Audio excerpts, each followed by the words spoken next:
Piping and instrumentation diagrams provide information that include component identification, how instruments are connected, where instruments are located, and their function within a process. Comprehension of P and ID diagrams assists technicians when troubleshooting and monitoring specific processes. Comparing a heat exchanger to the piping and instrumentation diagram illustrates the symbol's function within a process.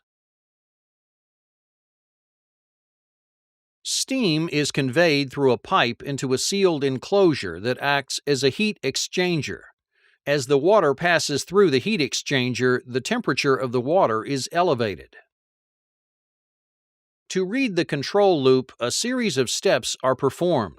Identification of the control loop is notated by the tag number 401 within the balloons.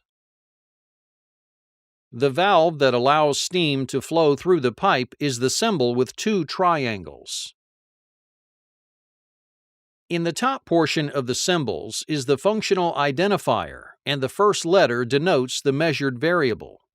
The first letter of each functional identifier is the letter T, which defines the process of temperature control. The instrument connected to the heat exchanger contains two other types of information. The second letter in the functional identifier indicates it is a transmitter, and the balloon with no line inside its symbol indicates the device is field-mounted. A capillary tube that sends a signal from the heat exchanger to the transmitter is represented in the diagram by the line with X's. A dashed line between components indicates an electrical signal. The controller and indicator is the instrument where the transmitter sends an electrical signal and is shown in the functional identifier at the second and third letters, I and C.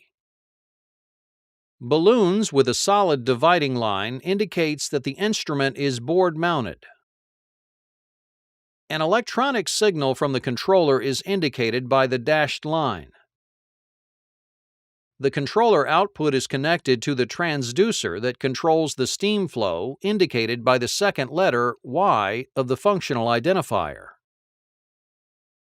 The transducer converts an electronic signal to a pressure signal and is indicated by the square containing the letters I and P.